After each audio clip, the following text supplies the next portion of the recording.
Cerebral hemisphere. This is the anatomical position. This is the right or left cerebral hemisphere. The superior medial border is convex and directed upward. The frontal pole is blunt and directed anteriorly. The occipital pole is sharp and directed posteriorly. Now the borders and the surfaces. There is three border, three surface. This is the superior medial border, and there is the inferior medial border and the inferior lateral border. Surfaces. This is the superior lateral surface, superior lateral surface, and this is the medial surface, and this is the inferior surface. Borders. Hello. How can we divide it into lobes with help of three sulcus, two imaginary lines. Main sulcus, three sulcus are. This is the central sulcus. This is the lateral sulcus, posterior ramus of the lateral sulcus, and in this side, this is the parieto-occipital sulcus. This is the three sulcus.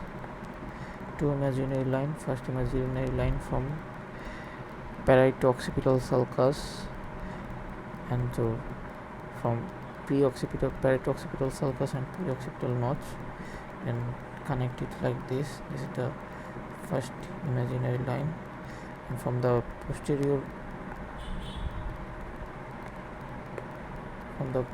ramus of lateral sulcus, a second imaginary line, extension of posterior ramus of lateral sulcus to first imaginary line. The second imaginary line, we get four lobes. The frontal lobe, this is the parietal lobe, this is the occipital lobe, this is the temporal lobe. Now the main sulcus.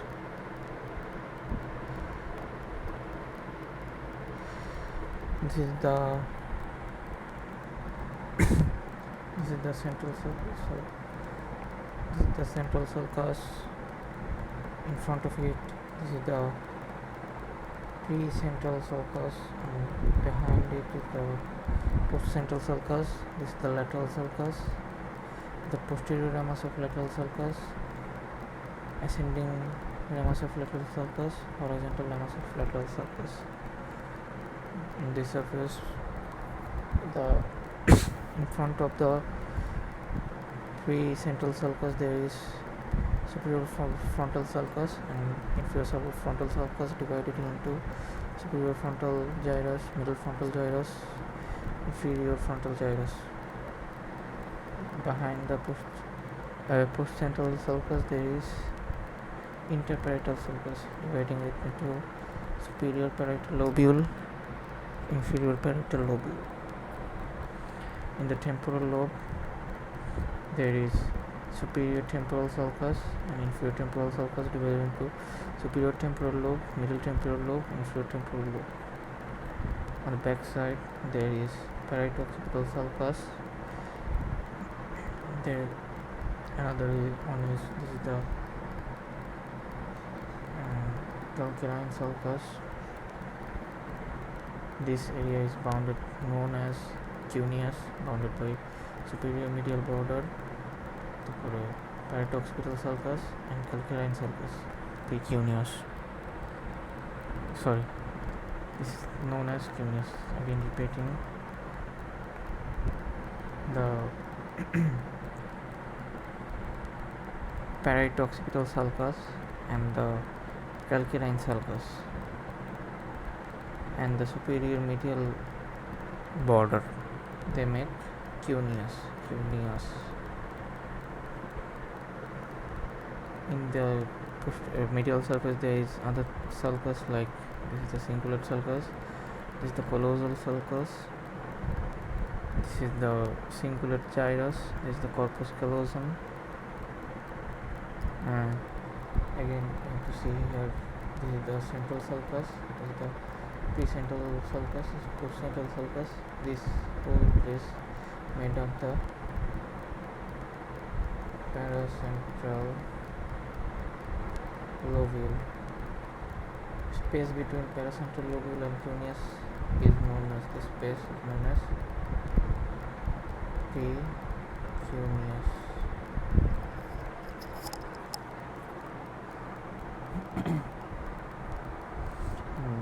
Now the histological structures.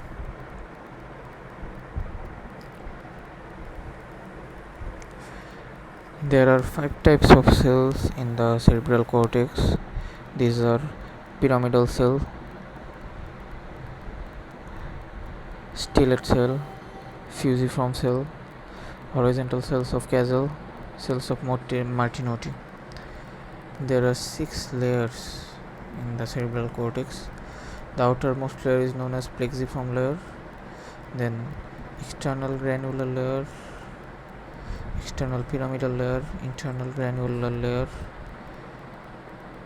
internal pyramidal layer, and final layer is multiform layer.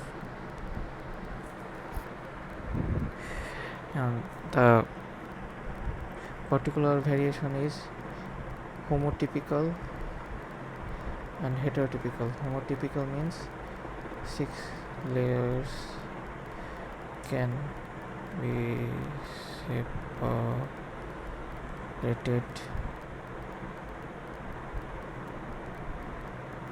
and heterotypical means 6 layers cannot be separated. Heterotypical are two type, granular and granular. Granular types are the 2 and 4 well developed, 3 and 4 poorly developed. So 2 to 5 layers merge, 2 plus 3 plus 4 plus 5 merge, and in a granular layer 2 and 4 not developed, 3 and 5 densely developed. Granular layers are found in postcentral gyrus, and granular layers are found in precentral gyrus.